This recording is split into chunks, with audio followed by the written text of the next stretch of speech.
আমি 1998 সালে 8 পাস করছি, এই যুগের এমএ পাসের সমান। তিনি তখন সম্ভাবনাময় একজন নাটক ও বিজ্ঞাপন নির্মাতা। 2010 সালে তার সন্তান সম্ভবা স্ত্রী ঢাকার সেন্ট্রাল হাসপাতালে ভর্তি।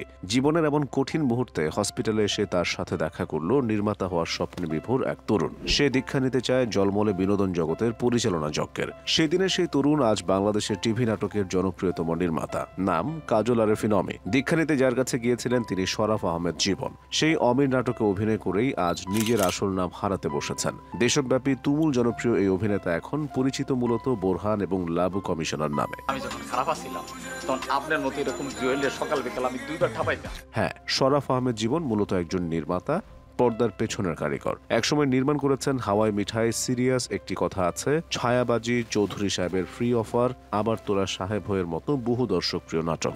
বিজ্ঞাপন বানিয়েছেন 300-র বেশি। বানিয়েছেন Grameenphone, Robi, bKash, Mortein, PRAN RFL, number 1 চা, UCash, Minister fridge, digital world, A to I, Akash, DTH সহ দেশের বাঘা বাঘা সব প্রতিষ্ঠানের জনপ্রিয় সব বিজ্ঞাপন। সম্পর্কের খাতিরে ক্যামেরার সামনে দাঁড়িয়ে আজ তিনি সময়ের ব্যস্ততম একজন অভিনয় শিল্পী।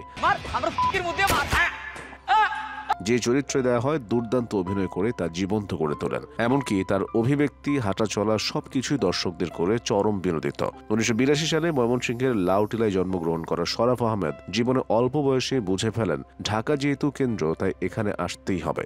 জীবনে টিকে থাকার লড়াই করতে কৈশোর পার হতে না হতেই তাই ঢাকায় চলে আসেন। উদ্দেশ্য লেখাপড়া করা, একটা থাকার জায়গা নিশ্চিত করা। মিডিয়াতে কাজের ইচ্ছে ছিল, তবে মূল লক্ষ্য ছিল সার্ভাইভ করা। 2001 সালে নন্দিত পরিচালক মোস্তফা সরোয়ার ফারুকীকে ফোনে রীতিমতো বিরক্ত করতেন, আমাকে আপনার সঙ্গে নিতেই হবে। ফারুকী বলতেন, তুমি ছোট মানুষ, এখনো গোফ দাঁড়িয়ে ওঠে নাই, তুমি কিভাবে পারবে? ফোনে কাজ না হওয়ায় জীবন সরাসরি দেখা করতে চলে যান ফারুকী ও ভাই বেরাদারদের আড্ডার স্পট আজিজ সুপার মার্কেটে।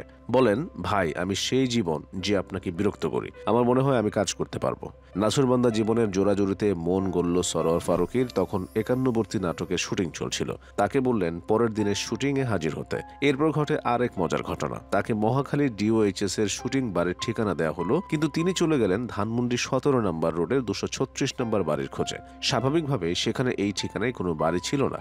পরে দিনভর খুঁজে বিকেল নাগাদ মহাখালী ডিওএইচএস এর শুটিং এ পৌঁছান। সহকারী পরিচালক হিসেবে কিছুদিন কাজ করেছেন ছবি আলেরই আরেক সদস্য ইফতেখার আহমেদ ফাহমির সাথে। 2010 সালে হাসপাতালে সেদিন কাজল আরেফিন অমিকেও ইফতেখার আহমেদ ফাহমির সাথেই কাজ করার পরামর্শ দিয়েছিলেন।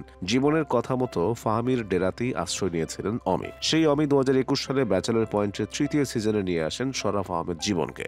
বাকিটা ইতিহাস। এরপর থেকে অমির ফিমেল, ব্যাড বাজ, গুড বাজ, দই, অদ্ভুত, হোটেল রিল্যাক্স, বিদেশ, কিডনি সহ বহু জনপ্রিয় নাটকে মার্জুক রাসেল, মিশু সাব্বির, পলাশ, চাষি আলমদের সঙ্গে পাল্লা দিয়ে অভিনয় করে যাচ্ছেন, জায়গা করে নিচ্ছেন দর্শক হৃদয়ে। এর আগে মোস্তফা সরোয়ার ফারুকী, অমিতাভ রেজা, অনম বিশ্বাসের মতো দেশ সেরা পরিচালকদের কাজে টুকটাক অভিনয় করেছেন। তবে এখন অবস্থা একদমই ভিন্ন। শরাফ আহমেদ জীবন এখন বেশিরভাগ দিনই শুটিং এ ব্যস্ত থাকেন। গুণী নির্মাতা এবং অভিনেতা পর্দার সামনের কাজে জনপ্রিয়তা পেয়েছেন, মানুষের ভালোবাসায় প্রতিদিন মুগ্ধ হন, একটু হাসফাঁসও করেন।